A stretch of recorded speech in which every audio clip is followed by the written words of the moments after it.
welcome to episode 33 of season 3. That's a bit confusing. Actually, episode number 1 of season 3, but episode 33 in overall. We have been out of here for now almost 2 weeks, Sharad. How does it feel? Are you missing this entire thing that we do? Yeah, there was a big void in my usual Thursdays. Right. Two voids. One was actually speaking and the other one listening to myself speak in the night. True. I hope our listeners have some similar feelings. Yeah. But we obviously are not going to take that feedback on now. I'm sure they remember that we were head to head with Game of Thrones, so that's why we decided to take a temporary break. Yes, during our final episode of season 2, the traffic numbers on Game of Thrones did go down a lot because everybody was tuned into long shots as per unofficial stats. So, with all that behind us, a friendly reminder to all our listeners that long shots streams on an eclectic mix of apps, be it Google Podcast, Deezer, Apple iTunes. So do subscribe to our channel and do like it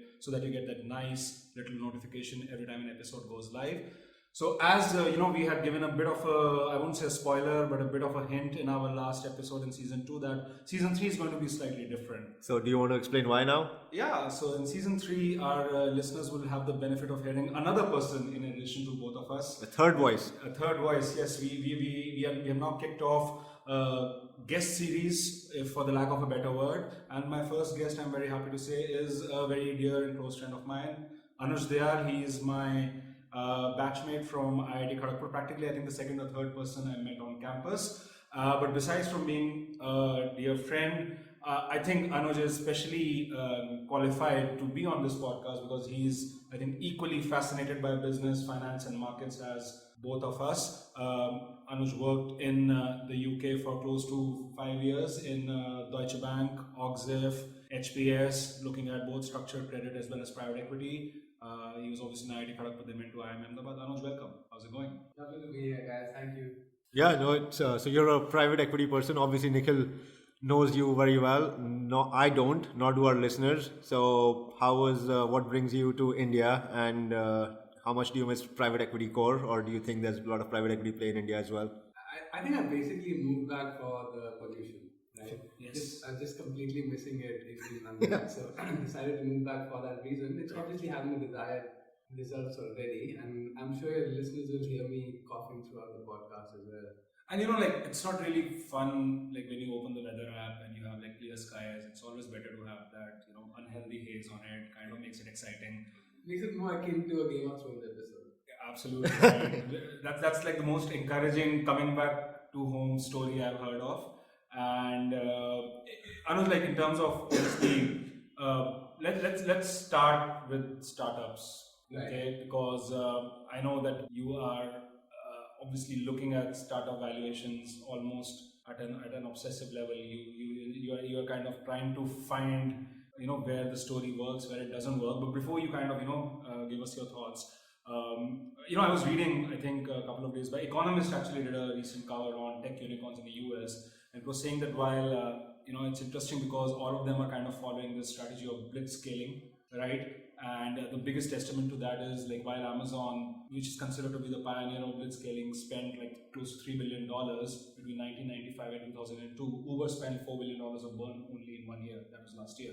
So I think in that kind of irrepressive cash burn, discounts first, cashback first strategy is something which has also affected the Indian startup ecosystem. So I mean, what are your thoughts there? So, I mean, Uber is an interesting example, right? Because when we were at Och-Ziff, that was one of the sort of deals that we looked at. This was obviously back in the day, about 5 years ago. Right. The valuation at that point was, relative to now, a much more decent number, I would say, at around 22, 25 billion. Yeah, now it's IPOing at 90 billion. That's what the number is, yeah. That's right. So, I mean, obviously, people who put in money there have made a bunch of money, including, obviously, guys like SoftBank and Rajiv Mishra and the guys. Even at that point, I mean, I've always sort of had a fundamental issue with Uber's business model. Now, I agree, what they've done is stupendous, right? For a customer, the ability to get a cab or a car at the push of a button, fairly reliable service, I would say. Excellent drivers, especially when you move back to sort of the Indian context, you realize how much the quality has improved. So there's definite things that are doing much better than any company before. But if you just just talk about the business model, right? I mean, effectively what is done is push the costs of car maintenance, push the costs of car driving, the time that is required, onto the drivers. At some point, the drivers are going to realize what their effective unit economic costs are. If you think about like a centralized model of car ownership, which is a model that was followed in India as well, Meru cabs used to follow it. Yeah. In the UK, there was Addison Lee. Right. You remember using it back in the day. Right. The other thing you remember there in those models is all of them used to have exactly the same model of car, right? Addison Lee was always the same model. They then launched the new executive version, which is different, but otherwise they had the same Ford Galaxy. Same for Meru, pretty much the same exact model. A similar model that is being followed by Southwest, right? One of the pioneers of low-cost air travel. Yeah. All of the planes they have is the same Boeing models. Helps in basically keeping the cost of maintenance low because you have a central workshop that works out everything. Yeah. But Anuj, here's what worries me. I was going through their S1 filings, and I think one of the lines was they don't expect ever to make money. I mean, that's not what they wrote, but they said that we don't know when we'll ever make money. Right. And that is sort of interesting. And I'm completely in agreement with what you're saying and your views on Uber. But that sort of, Nikhil and I in previous episodes have sort of talked about how there are so many startups which probably not making money. Their unit economics are challenging, and like he said, it's about discounting and chasing growth at all costs. And do you think Uber is setting a template just because it's, and listen, this IPO, it's making the same kind of noise that Facebook made in terms of 100 billion big tech IPO coming up, like people have been waiting for it, right? Is it setting a template that, you know what, you don't need to be profitable? You will still get, like, you know what, profitability, which was the underlying core of business, right? Profitability, profit margins. These guys are sort of saying, like, we don't even know whether we'll be profitable. It's a leap of faith, right? Do you think it sets a sort of dangerous template, and how do you think that flows into the Indian ecosystem? Because there are hardly any profitable unicorns in the Indian ecosystem, and you obviously understand that space, even from the fintech standpoint. But is that something that bothers you, or what do you think about that? I mean, I think the interesting thing there is obviously, like, personally, I would not invest at the valuation they are at right now. Yeah. Probably even at a much lower valuation, I would not be a buyer. And to be honest, like, I haven't done the numbers. This is just purely talking about. Which is fine. Yeah. The business model is not something I understand, right? The issue from a fund manager perspective, right? Like, most of the money that's going to come in here is going to be institutional. Yeah. And so far, it's institutional. So I don't think we need to talk about like retail people burning their fingers. That's probably going to happen, but fair. Right? Yeah. Buy with that.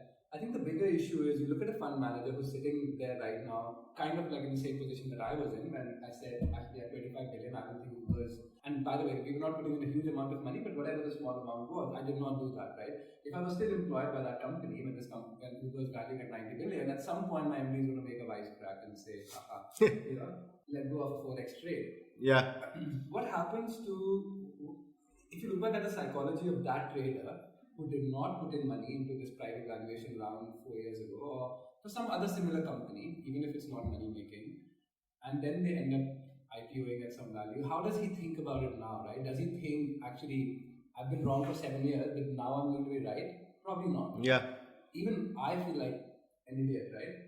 If making money was the only objective, which probably it is, then I look like an idiot at this point. I mean, it also. I mean, there are two sides of it, right? One is like I mean, you can like look at it as that like a hot hand syndrome or something, that you're right once, so you feel that you're right not because of a chance or because of the cycle that you have invested in, but you're right because your idea itself had a lot of fundamental merit. And obviously, fund managers, anyone who actually invests, if he gets a good money on money multiple, it's like a self-fulfilling prophecy for him that, look, I told you so. But like, if we kind of step back from it and look at it as a standalone business, right? Look at it. I mean, and by just Uber, if you look at, I mean, for me, the biggest point of struggle here is that, we kind of keep on hearing of like a network effect, that, the network is more important than the individual customer, and it's the value that's created by the network. Obviously, Facebook made a killing by that model. Google made a killing by that model. Even Amazon, to a certain extent, made a killing on that model. But those companies, let's face it, were able to create some sort of a protective moat around them. Like there is some sort of a switching cost if you switch off Facebook tomorrow. But there is practically zero switching cost if I want to move from an Uber to an Ola or from a Swiggy to a Zomato.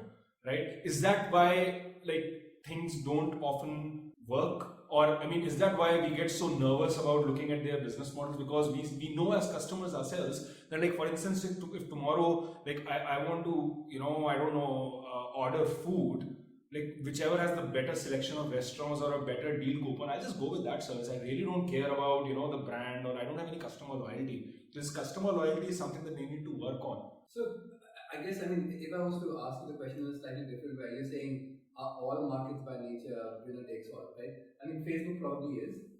Social media networking space between friends. If you are on a network that no one else is on, obviously the network is useless, right? So you might as well be on Facebook. Your point is Uber is something that might not be a winner takes all market. It might. No, the thing is that Facebook at the end of the day is not a commoditized offering. Every person's Facebook experience is different. It's kind of customized to that person's connections. So it is a unique experience for everyone. Like your Facebook feed will look pretty different from my Facebook feed, right? But your experience in a taxi won't be very different from my experience in a taxi, correct? So I mean, effectively, the network is something which gives differentiation to Facebook. That's why it is well positioned to be a monopoly. Right. But if you look at an Uber or a Swiggy or a Zomato or any of these, Ola or whatever, they are in spaces where at the end of the day the customer proposition that they are providing is a commodity. It is very standardized. It can be replicated by anyone else who has that kind of capital, and hence it kind of leads to a cycle where you will never have a winner take all market. You would have one or two main players, then you have a lot of small sub verticals of specialist players. There might be some, I don't know, there might be some Uber for airports. There might be some Uber for last mile connectivity. I mean, we're already seeing that, like especially in a country like India, where you don't have last mile connectivity when it comes to public transport. A lot of aggregators are just focusing on the last mile connectivity portion. So I mean, is that a way to kind of look at this? That's interesting in the point that you made, I think, about niches, right? Sometimes we forget that niches themselves combined can be a fairly big business as well. Sure. And then people can effectively play those niches much better than Uber can. So I forget the name of the company, but there's a company in the UK that, or actually I should say London itself, just the metropolitan area in London, that does an Uber, but only for disabled people, right? Okay. I'm not sure what the political correct term now is, but effectively that, right? It's basically a market that requires a bigger taxi than the likes of what Uber usually provide. It requires a cab that can have a bigger door to get a wheelchair in, sure, and stuff like that. And that's actually a very profitable business. The last time I looked at them, I think they were within like a year or so, and less than 500 cabs, they were doing like 2 million bottom line, £2 million. So they're already more profitable than Uber. So is that a viable way, in the sense that to identify those pockets and kind of have a, I mean, like the thing is, like, let's face it, I mean, in spite of whatever we discuss here, companies like companies which have already had so much invested capital in them, they're not going to disappear tomorrow, right? I mean, effectively there will be a lot of viability gap funding, for the lack of a better word, which you see in public sector, in private sector, right? Just to make them running, and there's going to be a stage when someone is going to get a good exit that will become a nice story. That's what happened with Flipkart as well, right? Flipkart, at the end of its cycle, the founders got a funky exit. All the Indian papers were like, oh my god, this is such a beautiful story. They got 6,000 crores each. So I mean, I think that kind of, these guys have already had some sort of first movers advantage, so they are kind of from flipping the investment and monetizing the investment. I think we're all fairly convinced that model works. We've seen everyone profitable exit is just upward sloping, and even in the Indian landscape, right? But it's the long-term sustainability of business that is more interesting to look at or predict or call out for. The other thing, and given that I'm looking to be an entrepreneur myself, like this is something I grapple with on a daily basis, and I'm sure you guys as well. But one of the things this has done is actually markedly increase the risk to be an entrepreneur. I'll elaborate on why I think that is the case. A few, maybe decades ago, probably, right? Like when we were probably not even around, or definitely not thinking about business. Profitable business used to be one which would require some legwork, maybe 6-7 months. People, used to start off, and it was making money on day one. Yeah. Because it exploited Reliance, right? Yeah. For instance, was making money on day one. Whatever we might think about the business when it started off, it had fairly sound fundamentals, definitely also political connections, but fairly sound fundamentals. And it was a business that was doing well. So what happens then is that the entrepreneur is actually getting or taking money out of the business legally, properly, taking money out of the business on a monthly, yearly basis. He doesn't have to wait for that one IPO that's going to happen once in his life after 10 years of work. Sure. How much are Indian entrepreneurs, and you mentioned Zomato, right? Like we discussed this before. I think his salary details are also public. How much has he made on an annual basis? Definitely more than the average sort of median worker, average or median worker in India. But how much money has he actually made? Now for his entire wealth, he's reliant on this one IPO. Compare that to a guy who's, I mean, obviously he's going to make a bunch of money, right? When he retires, obviously dilution, etc. aside, and sure, he doesn't own that much of Zomato anymore. But when it lists, he's still in for a good payday. Same as the Bansals, right? Yeah. They both own, I don't know, 1/16th of the company at that point. Smallish numbers compared to what Jeff Bezos owns, but still. Sure, yeah. $1 billion each, right? I mean, that's serious money, right? In cash. Yeah. Probably very serious money. Right. But the issue is, how many entrepreneurs does that really happen to? Now, you've created, because of this sort of VC funding climate, you've created entrepreneurs who essentially want to burn, draw salaries of like 15-20 lakhs, where they could definitely get paid a lot more in a corporate job, and keep waiting for that exit to happen, which frankly is not going to happen for most of us. It's not going to happen for most entrepreneurs. Like, how many IPOs do you know? How many exits do you know? Like, I mean, IPO cycles have already kind of gone up from like an average of 6 to 7 years to 10 years, and that's in the US, right? In India, I think the IPO cycle is even longer. Longer, yeah. But I mean, the interesting point here is that obviously, I mean, I think obviously the inflow of VC money does have that effect. But come to think of it, with the reason why a few decades back most entrepreneurs were not following that model was that most businesses had to be capital intensive on day one and had to be cash generative on day one as well, right? I mean, at the end of the day, it's technology. It's like cloud storage, it's platform synergies, which actually helps people with very minimal money to start. Like, for instance, like we are in the news curation business, right? So we have, with fairly limited investment, managed to become a quote-unquote publisher, right? We don't have any printing presses, we don't have any kind of offline distribution, right? So I think that access to, or that with tech, since the barriers to entry have gone down, right, the endpoint has also gone back. Don't you think that kind of goes, I mean, I'm not kind of getting into it whether it was a tech which incentivized the VCs or the VCs who are incentivizing the tech. Probably it's the first situation rather than the second situation. But I mean, that generally has some sort of a effect on the overall cycle of the business as well. Like, I mean, like, if like even like, don't you feel that when you tell someone not from maybe from our generation, but if you talk to someone who's like 2 or 3 generations above you, when you tell them, oh, what are you doing? I'm going to start a business. And you're like, okay, you don't come from a business family, right? I mean, where do you have the initial wealth? Because they feel that business is like, oh, you have to set up a plant or set up a unit. Right, they still are in that world. Manufacturing mindset. They have the manufacturing mindset. Right? Unit economics on day one mindset. Cash burn appetite of zero mindset. Like, those are the things that the traditional businesses had. And I think those early tech success stories, which are kind of literally vouched by everyone, be it a Google or a Facebook or an Amazon, let's face it, or a Netflix, they did have a true first movers advantage. I mean, I don't think a Swiggy or an Uber had a first movers advantage. But let me ask you a question this way, guys. Like, you're saying business models have fundamentally changed because of the low barriers to entry. Correct. That's kind of the summary, right? Business, like, there are lower barriers to entry.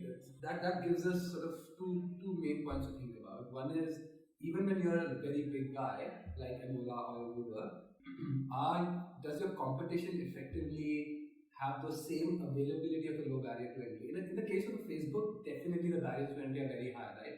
And with increased regulation, which Facebook itself supports, those barriers are only going to go up. What about a localized taxi operator which only caters to sectors 60 to 50 in Noida? Like, is that a viable business model which still has a low barrier to entry? That's the sort of stuff that is essentially the question, right? Like, going forward, can they play or operate more effectively than large sort of network? So it's sort of moving from scale to margin, right? Like on one end you have scale and you're not seeing margins, or you're seeing loss-making firms. Let's call it the unicorns, most of them, at least anyway. And on the other end, you're saying these niche pockets, like you give the example of the service, the UK cab service, which cater to a special demographic, right? And you're, let's say, a local cab service, you're saying about sectors X to Y in Noida. And so you're moving from scale to limited sort of scale, but you're trading that off with premium margin positioning, correct? Like that sort of niche play are you talking about? Like when you say pocket, like find pockets of within a larger aggregator network, find pockets where you can capitalize and become really good at it and trade that off with margins? Or maybe you can do that because you have significantly lower costs than Uber does, right? As I said, like in an Uber model, because the cost that at some point someone has to bear in the system. Sure, yeah. There's no benefit of centralization of sort of the main costs, which are the costs of car maintenance, fuel, and stuff like that, right? Like how do you, can someone like Ameru possibly do a much better job if they were very concentrated? Again, this is not to talk about taxi services. Just I'm saying so the barrier to entry point was basically that, right?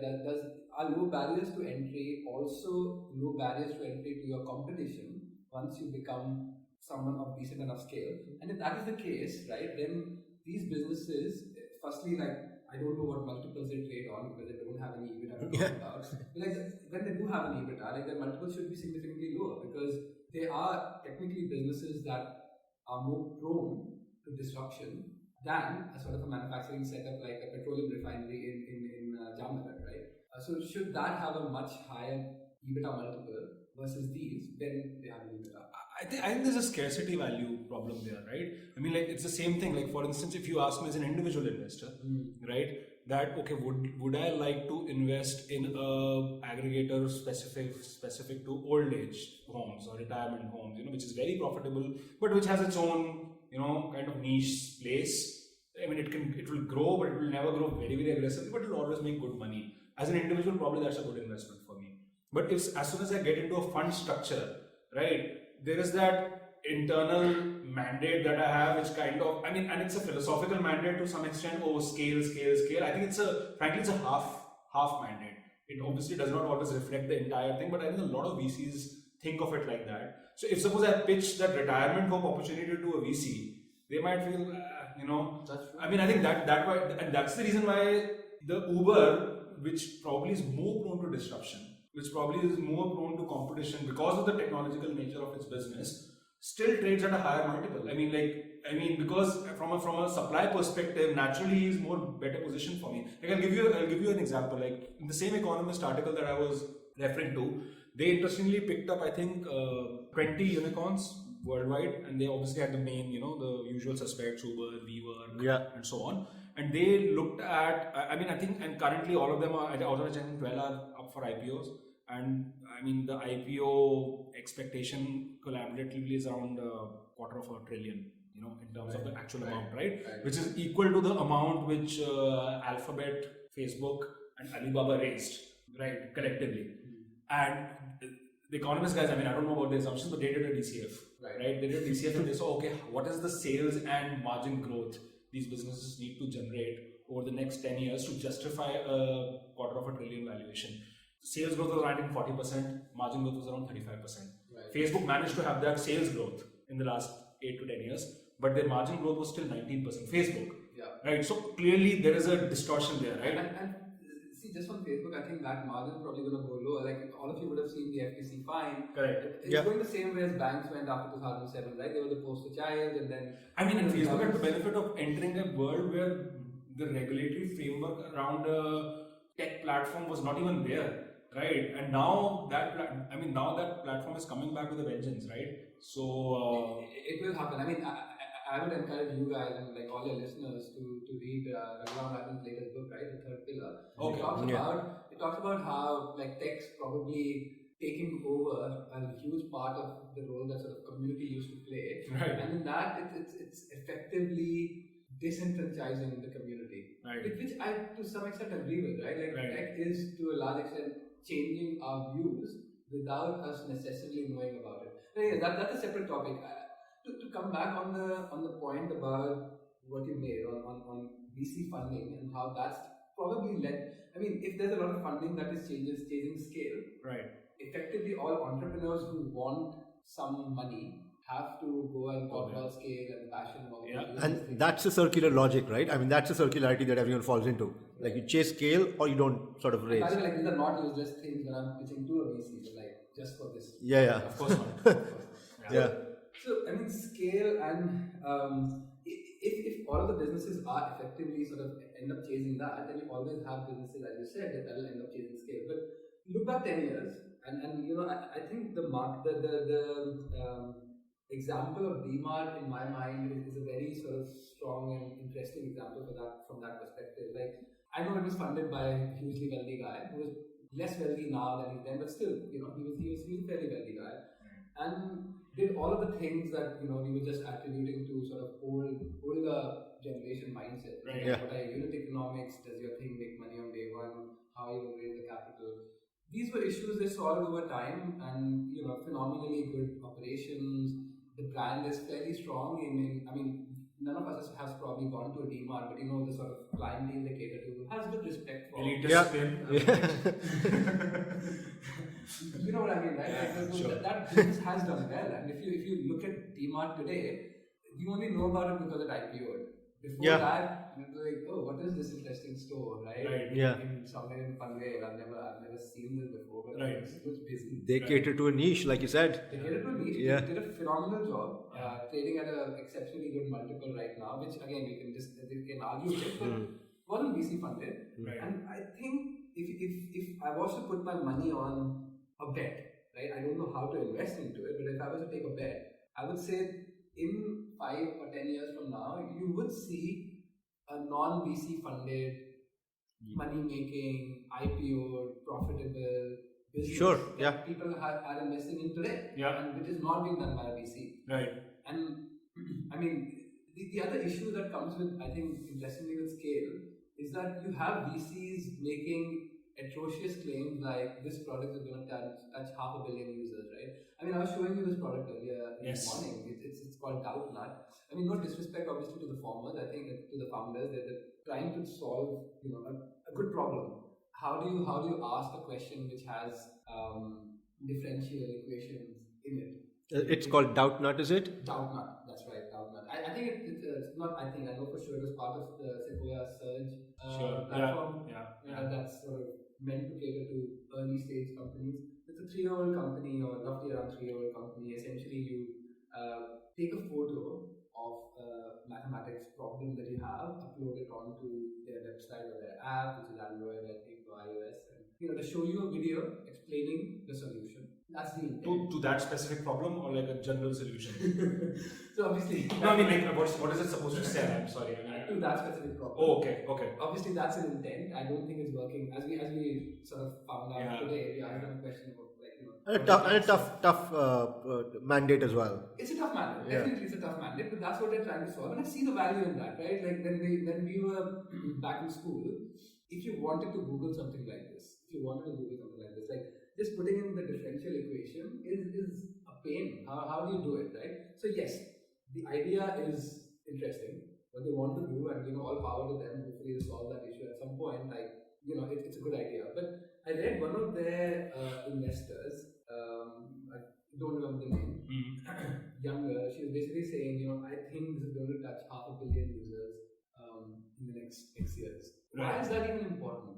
Like, I mean, I don't understand. I think that's like, I mean, actually, it's not going to happen. But even if it is, like, why is it? You know, like that's the self-fulfilling prophecy thing that I think me and Sharad, we spoke about that in a lot of episodes. You know, because like we keep on hearing of the 300 to 400 million great Indian middle class, which every founder and every VC is trying to aim for. Correct. Sure. And then one fine day they all realize that, you know, to be qualified to be a middle class, you need to make at least $10 a day, right? I mean, that is what, $300 a month. Not a lot of Indian families actually making that money, and the actual number of middle class is not more than 70 million. But 70 million is a poor story. 300, 400 million is a good story. It ties with what China's middle class is, and I think that's it. No one is thinking more than that, you know. And if suppose the girl would have said that I'm going to, you know, target the next 1 million Indians, probably it won't be, you know, probably her VC overlords are going to get a bit disappointed. Yeah. come on, like we backed you with, I don't know, 20, 30 crores or whatever number they have. And the truth, and the thing is like simple equation, right? Like revenue potential is just price times quantity, right? So people just want to upsell quantity side of the equation. Right. They know that price is hard sell, right? It gets capped after, you can't infinitely raise price, but quantity is an easier sell. So with that framework, I think intuitively people just say like, my Q is, or quantity is going to just go up exponentially, and hence direct correlation with revenue. So that goes up. That's sort of the mindset I think people are looking at. And that is disruptive. Like, I mean, there are challenges with it, right? I mean, there's no pricing power. There is like, which Nikhil was saying, like the competition is so homogeneous. Like, I honestly don't know whether I can choose between Zomato and I think that happens Uber. when you don't have a senior MD breathing down your neck, telling them that okay, it's okay to reverse engineer a number, Yeah. but you need to have some basis behind Logic, it. yeah. No, yeah. So, but no, that's pretty interesting. So, fintech is a space that you particularly like, correct? Fintech is a space I don't say like, it just Or closely follow. Yes, I definitely do. Especially fintech in the lending domain. So, and that just goes back to my background, right? Like, and for the benefit of the listeners, last 2 years, I was working for a fund called the European Asset Value Fund. Essentially, what we would do is invest into NBFC equivalents. They're called something else, but it's the same sort of work in Europe and UK. Effectively, there was this NBFC that we bought, which is in process of now becoming a bank, that effectively lends to SMEs, right? MSMEs, I would say, in Germany and 17 other countries, including Russia. Most other countries are European, and Russia obviously is the outlier there. And then we used to own, so that's the MSME side of things, which is, I understand, increasingly popular in the fintech space here. And then we obviously used to do consumer lending as well in the Nordics and in the UK, and that's also fairly popular. A lot of money is flown into this sector in India. It just, I don't really have specific numbers to point to, but I can point to sort of anecdotes where I feel this is so reminiscent of stuff that my bosses used to tell me used to happen in 2004 and 6 in the US, right? Okay. So, I mean, I'll give you an example. Like, massively well-funded company, I'm not going to name it because, we spoke in more sort of confidence. Sure. But essentially does sort of car bike sharing, it's a car bike sharing platform. Okay. There's a bunch of them out there. Raised a lot of money. And this guy is asking me, listen, I'm going to set up this NBFC. Effectively, there are people who come onto my platform who want to borrow my car for a day, don't have the cash, Right. so I want to lend to them. Okay. And they pay me over time. Now, this is a business that's actually going to be a smaller ticket, more difficult to manage business than even payday lending, right? And I used to sort of manage a payday lender and its transition from a payday lender into a near prime lender, right, which is more compatible with most regulators, and it's an incredibly difficult business, right? So just for the benefit, like payday lender is linked to your it's basically a cyclical lending platform, It's a cyclical lending platform. Essentially what it does is, you get paid every 31st, let's say, or the 1st, and now on the 20th, have no money left, something all of us are not familiar with. But at the point where on the 20th, Sure. this is going around with the elitists. Yes, I know. We saw that, we got that, yeah. So, I mean, Nobody's gonna front us, bro. I mean, everybody's gonna be like, okay, you obviously don't go to DMart, and you obviously, talk of payday lending with such disdain.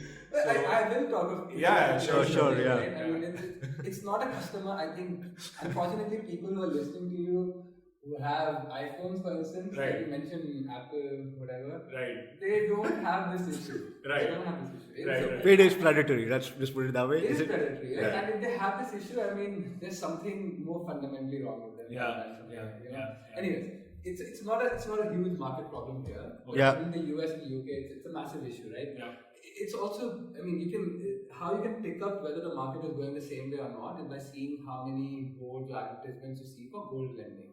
Right? True. And that's becoming an increasingly popular market here. Like, it's a disorganized market. I think a friend of mine who runs a startup called Rupeek is looking to sort of organize that and bring it under like a aggregator sort of approach. But you're seeing interest in that market. So there are definitely there is a credit stressed population that can't get loans anywhere else.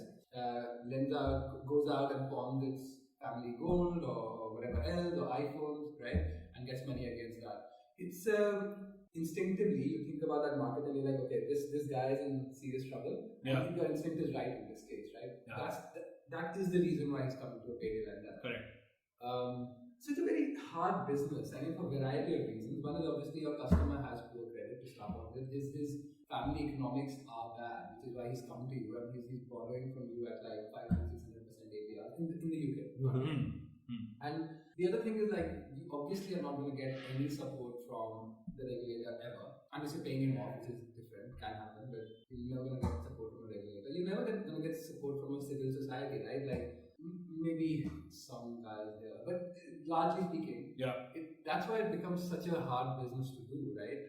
And all those have costs. Right. And now what this guy is trying to do, the guy I was talking about, the car sharing platform guy, is on the riskier end of even that. He's saying this guy needs a service, which is probably ideally should be like, I don't know, 100th of his monthly income, right? Which is why he needs to borrow a car like for a day.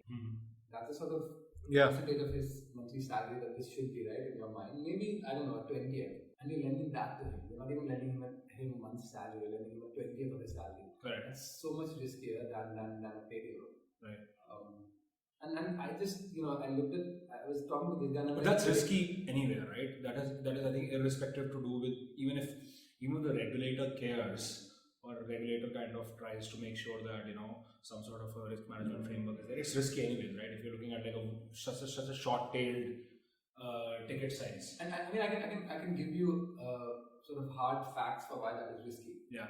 If you're lending 50,000 rupees, right, to a borrower, you can send someone to his house, to his shop, legally, extra legally, whatever, to get the money back. Collections is the issue. Yeah. There's a cost for collection, right? Yeah. You need to have a guy who does that, right? Yeah. You need like 5 heavy-looking guys. No, one guy is not probably going to cut it, right? You need like these 5 heavy-looking dudes who show up and are like, I'm going to take your car if you want to pay us. So that sort of stuff. That has a cost. You need to find out where this dude lives. Right. He might have moved. Right. Maybe you did such a bad job of giving him a room, you never knew where he lived. Correct. So there's a cost to that collection, right? Right. All of us have tried to do this with friends who we gave them money, not send 5 dudes, but try to get money back out of them. And you know how intensive that is, even with friends. Forget people you do not ever meet. Now you're giving someone a loan to effectively borrow your car for a day or an hour or whatever, and that's maybe like $1,000. I don't know. The cost of collection is way more than the loan you're giving out. Right. And that's why it's so risky, because there's no incentive to collect. But I mean, isn't like obviously we were looking at I think it was yesterday or 2 days back when we were looking at credit growth numbers in India, like overall, and I mean consumer credit is fairly sluggish at the moment, right? Be it on the auto side, be it on the credit card side, be it on the personal loan side, right? So I mean, obviously there is there's a need there, right? I mean, obviously there's a slowdown of demand as well. I mean, we can kind of, and there's also a lot of discussion on whether more credit in like autos or personal loan actually leads to more spending. I mean, let's leave all those philosophical discussions aside.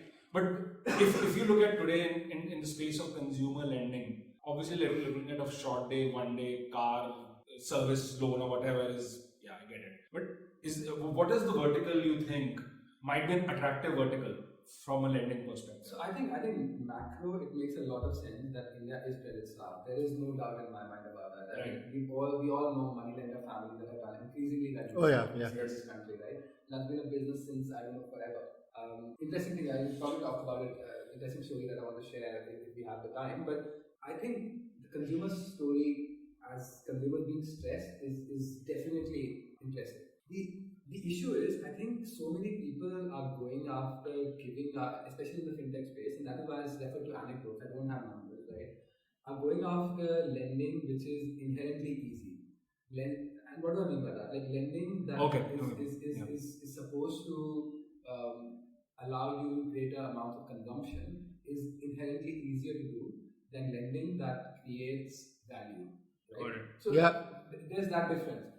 When you lend to an SME to working capital, or you lend to an SME to buy a machine, unless the management is bad or they're investing in something which is stupid, it creates more value for that company. Correct. We can argue about larger impacts on the society, etc., but generally it will create more value. So he can use that money to repay you.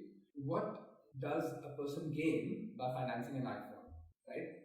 I guess that's the question. Like if someone that can't afford an iPhone but should rather buy a Micromax and then ends up buying an iPhone on an EMI, how does that create more value for him? So there's no economic value added, so therefore it's riskier. Is that what you're saying? So in your sort of riskier, easier. It's easier as well, and I think that's where most people are therefore going. Yeah. And by that definition, it then ends up becoming riskier because So like, do you see that as a, like, for instance, like if you look at American Express, yeah. right? They provide you iPhone EMIs, right? Any big bank would have iPhone EMIs. So do you think like that kind of easy, risky lending is something which should come later in your cycle and not as idea number one? If you're talking about a credit-starved society, right? The thing that you first go ahead and do is try and solve those issues where people genuinely deserve and need the money, and the businesses itself can generate enough money to return sort of the additional interest cost that they're creating for that family. Right. A good example of that obviously is theoretically is education. Right? Yeah. Ideally, it should create income generation over time, right? It creates income. It doesn't happen in our country because education quality and stuff like that. But typically, that is the Narrative, yeah. Yeah. So in your sort of car mini rental for a couple of hours, right? Offering credit for that. Let's say the guy borrows a car for 5 hours and uses it to drive on an Uber. Let's say that makes sense all of a sudden, right? That does make sense. The only issue there is, why do it for a 5-hour rental? Yeah. And I think there is a very interesting company called Avail Finance, set up by I think the guy who runs Ola, Bhavish Agarwal. His Right. So that's what they are trying to do. For some reason, and I'm not very clued into this, like Uber tried exactly a similar model in the US, which did not really work out, and they ended up selling it. I can get back. Is that the financing arm of Uber? Yes. They've Didn't really work out. I'm not sure why, but maybe that was because the underwriting was made subservient to the need of Uber to grow. Right. That is kind of thing. Right. But if credit underwriting is good there, I think it actually is a good business, right? Yeah. And see, I'm not trying to be moralistic here. I'm not trying to say only lend to people who use it to create more money. That's not the intention, right? And I'm saying purely as a lender, what makes more sense, right? How do you get more money out of this guy? Isn't it better if you're actually helping him generate more money for himself, and then you take a chunk of that, rather than saying this is a consumption thing. This is a consumption thing, right? And effectively, like, why is that part? So on the vertical point, like, there's one very interesting business, I think, which again, I'm not talking about valuations here. I don't know what valuation they raise that, etc. But I think the business itself is fulfilling a real need, and that is why it actually is a good business. It's called Drip Capital, DRIP. Again, people I don't know, so I'm not like sort of pushing their name for any reason. But effectively, what they do is, there's cloth manufacturers in India who are producing stuff for the likes of Zara or I don't know, Benetton, H&M, those sort of chains. And a huge load of these sweatshops exist in Bangladesh as well. Yeah. So once you produce the item and it's on a ship on its way to the US or London or wherever to get sold, there's an H&M guy who's already come on board and checked the stuff that you've sent, right? Because shipping itself has a huge cost, so they do it in Chittagong or Dhaka or wherever itself. They do those checks in Bombay, and then they're like, okay, this stuff is fine. Once it reaches the port in New York, plus another 90 days, and we'll pay you back. Now that's a typical like 120 days cycle. Right. Getting financing for that invoice is incredibly difficult in Bangladesh or India because A, it's US dollar denominated or pound denominated or whatever, and more importantly, it's credit risk against the country, against an entity that's based. Yeah.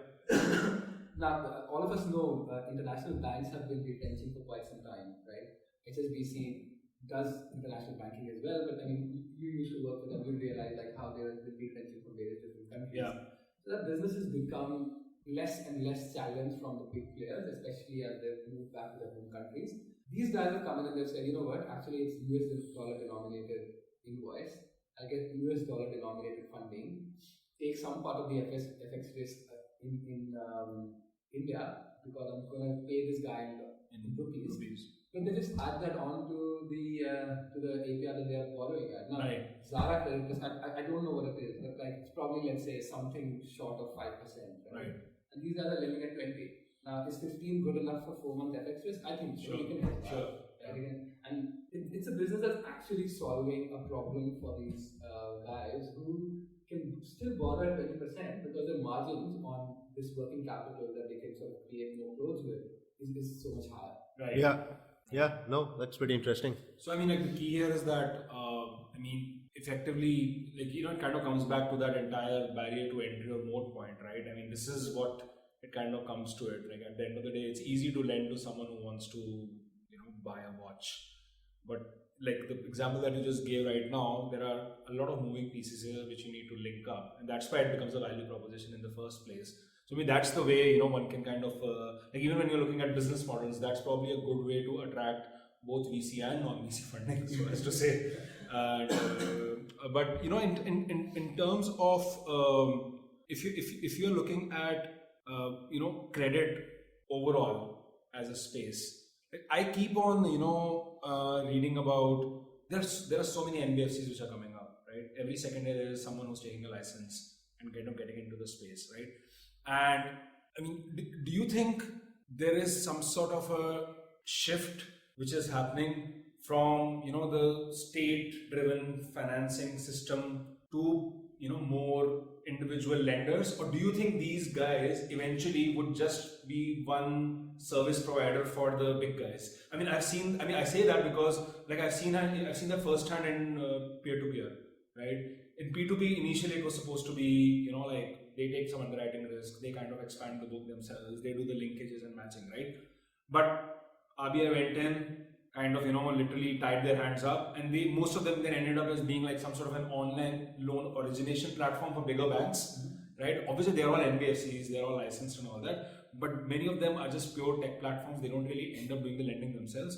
So I have a very cynical view when I see that, because I sometimes feel that when you have a hero financing, right, you can't really expect a online auto loan product on the side of it. They are going to kind of absorb. They just have way too much firepower, right, and the regulators on their side. So do you see that to be the status quo, or do you actually see that there is some amount of decentralized lending which is going to happen in the future? I mean, yeah, no, it's a very good question. I mean, all of us at some point have been customers of banks, right? Either to borrow or more usually to lend our money via deposits, right? In our case. Yeah. Yes. So, I think the interesting thing there is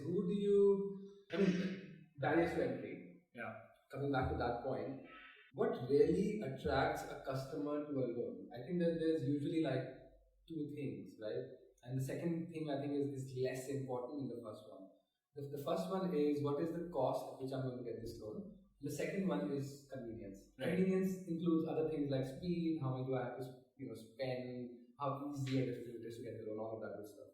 Now, most of us are overbanked, right? Every time, like you probably get like 2 or 3 calls every day, every week maybe, Sure, saying get a new credit card for me, or I mean, I'm sure the 140 number you don't even pick up, but if you were, you would know. Like there's a lot of people out there who are selling you BFSI products. yeah, They know you're good guys.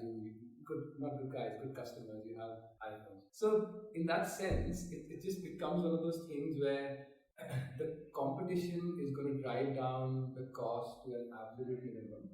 And who can survive at that point? Someone whose own input costs, to take the analogy of like overall industries, is the cheapest. The own input cost is only cheapest if you're funded by deposits. Right. And that is the cheapest source of capital anywhere in the world. yeah, I mean, other than foundational money or whatever else, which can take negative IRR, but more than in large groups of money, if you're thinking about that's the cheapest cost of capital. This is why if banks want to get into a business, barring their ability to solve the convenience part of the equation, it can always be cheaper than anyone else if they can get into it. Yeah.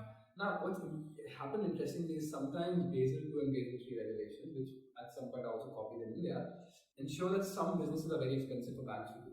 So those niches will always do very well. Like, I mean, we met guys who run a very big NBFC here, and they're like, will they be able to do well? Yes, sure, because there are some niches that banks will never cater to. Right. Development lending being one. That is one of the businesses he told us about. That's the sort of stuff Blackstone is, very good and very big at in the UK and the US. So those niches will always continue to survive, but because there's some barrier to entry of a bank, Right. and then you can become like the first amongst equals in NBFC and create a good space for yourself. But Yeah. does that lead to a great sort of platform valuation? Probably not, right? Right. But again, there's no significant barrier to entry in that business that you can create. Bajaj is a great example of like what a good barrier to entry looks like, because so they finance so much of their own business. True. Right? It's a captive audience. They're not Yeah. going to allow anyone else to come in and do it, even if that car is cheaper. And because of that, they're also able to leverage cheaper cost of funding. They're able to leverage their own distribution Scale and networks. yeah. You know, that kind of helps. Cool. I think time has flown, Sharad. Yeah. 52 minutes. This was, I don't think I've ever spoken about credit and lending and leverage and valuation so much. So it's a We space don't need that. to grow. We have so much money. In the bank. So So that was an interesting chat, and you obviously reference to iPhones and use that as a proxy. I see like an iPhone and a BlackBerry that you very confidently put on the desk. So Right. I'm guessing it signifies twice as elite. No, actually, the BlackBerry is super cheap. I would totally recommend that. It's only like 30,000. right. Emphasis on only. Good note to end this on. No, it was great fun having you here, Anuj. And I mean, in terms of fintech. I mean, what I found, I think it's kind of a mixed world out there. I mean, recently RBI came up with their guidance on regulatory sandboxes, and they have kind of excluded cryptocurrencies from it. So I think India also, like, the regulators trying to catch up. And obviously, founders are also trying to catch up. But there are some fundamentals in terms of the lowest cost of funding. They will always be a factor. And yes, same on the note of I think startup valuations. There are obviously opportunities to crack and solve some value-added problem, but also there's a lot of noise. So I think investors need to watch out for, and we don't have to worry about anything because we just don't do all these things. We just talk about them. And so that's I think that was a very good start to episode 33, season 3. Yeah, I don't know if Game of Thrones is still going on, but they are going to be sweating a lot. Yeah. The only downside is now that you've set a precedent and the bar has been set. So Yes. now Yes. tough one to follow. No, it was I'd love to come back. sure. Yeah, you have to then you have to set it even higher the next time then. Yeah. Thanks. It was really awesome. So thanks for your time. And yeah, do obviously, guys. Obviously, assuming you're still there listening to us, do comment, give your feedback on this guest series. If there's anyone who likes to actually come on board as a guest, do ping us, and we'll be happy to take that through our stringent internal process, whatever that is. And yeah, Anuj, I do welcome you to obviously share this podcast in your own network. And yeah, that's about it. And with that, this is Nikhil Arora And this is Sharad Tupran. signing off.